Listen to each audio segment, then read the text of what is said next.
Everyone, आज हम करने जा रहे हैं हिंदी व्याकरण का नया टॉपिक की शुरुआत, जिसका नाम है सर्वनाम। इससे प्रीवियस वीडियोस में हमने जाना था संज्ञा के बारे में। अब हम चर्चा करेंगे सर्वनाम के बारे में। सर्वनाम किसे कहते हैं?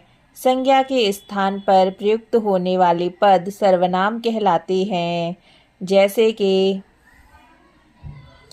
वह, मैं, तुम, उस, उसको, उसकी आदि। यह सभी सर्वनाम हैं। अब हम जानेंगे सर्वनाम के भेद के बारे में। सर्वनाम के 6 भेद होते हैं: पुरुषवाचक सर्वनाम, निश्चयवाचक सर्वनाम, अनिश्चयवाचक सर्वनाम, प्रश्नवाचक सर्वनाम, संबंधवाचक सर्वनाम एवं निजवाचक सर्वनाम। आइए अब हम इसके बारे में विस्तार पूर्वक जानेंगे। सबसे पहले हम जानेंगे कि पुरुषवाचक सर्वनाम किसे कहते हैं। जो सर्वनाम शब्द बोलने वाले, सुनने वाले या जिसके बारे में कुछ कहा जाए उसका बोध कराते हैं, उन्हें पुरुषवाचक सर्वनाम कहते हैं। जैसे कि तुम प्रतिदिन व्यायाम करो, वह प्रतिदिन विद्यालय जाता है। पुरुषवाचक सर्वनाम के 3 भेद हैं: उत्तम पुरुष, मध्य पुरुष एवं अन्य पुरुष। आइए चलिए अब हम जानेंगे इनके बारे में। उत्तम पुरुष किसे कहते? सर्वनाम उत्तम पुरुष पुरुषवाचक सर्वनाम किसे कहते हैं? जिन सर्वनामों का प्रयोग बोलने या लिखने वाला व्यक्ति स्वयं अपने लिए करता है, उन्हें उत्तम पुरुषवाचक सर्वनाम कहते हैं। जैसे कि इसके उदाहरण हैं मैं और हम। यह उत्तम पुरुषवाचक सर्वनाम के अंतर्गत आते हैं। अब हम जानेंगे मध्यम पुरुष पुरुषवाचक सर्वनाम के बारे में। सुनने या पढ़ने वाले के लिए जो सर्वनाम शब्द प्रयोग किए जाते हैं, उन्हें मध्यम पुरुषवाचक सर्वनाम कहते हैं। जैसे कि तू, तुम, आप। यह मध्यम पुरुषवाचक सर्वनाम के उदाहरण हैं। अब हम जानेंगे अन्य पुरुषवाचक सर्वनाम के बारे में। बोलने वाला या लिखने वाला व्यक्ति सुनने व पढ़ने वाले के अतिरिक्त किसी अन्य व्यक्ति के लिए जिन सर्वनाम शब्दों का प्रयोग करता है, वे अन्य पुरुषवाचक सर्वनाम कहलाते हैं। इसके उदाहरण हैं वह, वे, इन। यह अन्य पुरुषवाचक सर्वनाम के उदाहरण हैं।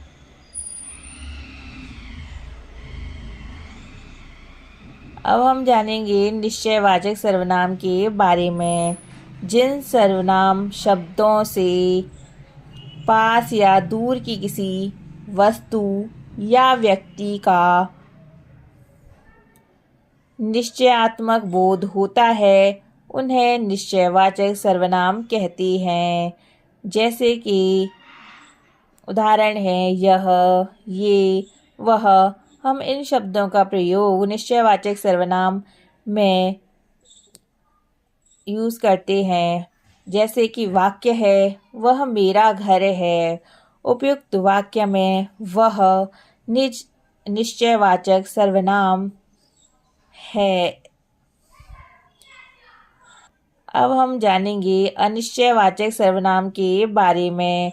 जो सर्वनाम शब्द अनिश्चित प्राणी, पदार्थ अथवा वस्तु के बदले प्रयोग किए जाते हैं, उन्हें अनिश्चयवाचक सर्वनाम कहते हैं। उदाहरण के लिए वाक्य है दूध में कुछ है। दूसरा वाक्य है बाहर कोई है। इन दोनों वाक्य में कुछ एवं कोई शब्द एक अनिश्चितता का बोध कराते हैं, इसीलिए इन्हें अनिश्चयवाचक सर्वनाम कहते हैं। अब हम जानेंगे प्रश्नवाचक सर्वनाम के बारे में। जो सर्वनाम शब्द प्रश्न के रूप में किसी संज्ञा शब्द के स्थान पर प्रयोग किए जाते हैं उन्हें प्रश्नवाचक सर्वनाम कहते हैं। जैसे कि वाक्य है, क्या खरीदने आए हो। दूसरा वाक्य है, कौन बोल रहा है। उपयुक्त वाक्यों में क्या या कौन से प्रश्न किया जा रहा है, इसीलिए यह प्रश्नवाचक सर्वनाम का उदाहरण है।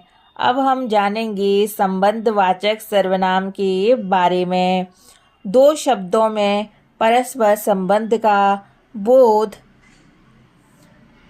कराने वाले शब्द संबंधवाचक सर्वनाम कहलाते हैं। जैसे कि वाक्य है, यह वही किताब है जिसे तुम पढ़ना चाहते थे। उसी प्रकार दूसरा वाक्य है, जो पौधे में पानी डाल रहा है वह मेरा भाई है। उपयुक्त वाक्यों में जिसे या जो शब्द से संबंधवाचक सर्वनाम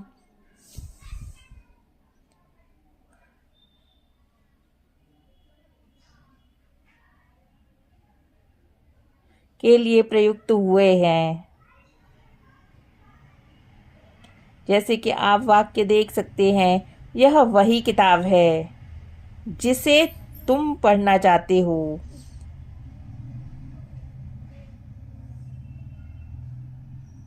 तो इसमें जिसे शब्द संबंधवाचक सर्वनाम की ओर इंगित करता है।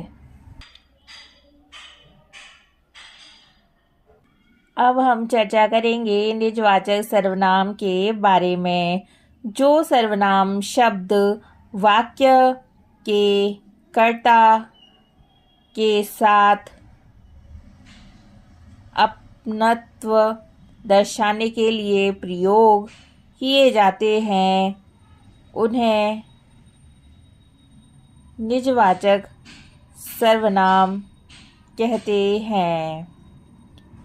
उदाहरण के लिए निजवाचक सर्वनाम के लिए प्रयुक्त होने वाले शब्द हैं स्वयं, अपने आप।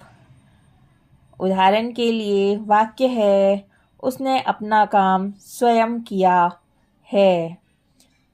आप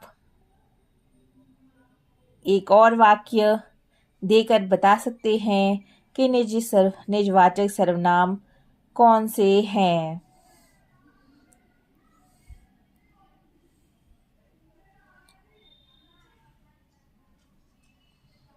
अगर आपको यह वीडियो पसंद आया है तो आप कमेंट बॉक्स में लिखकर अपने सुझाव व्यक्त कर सकते हैं।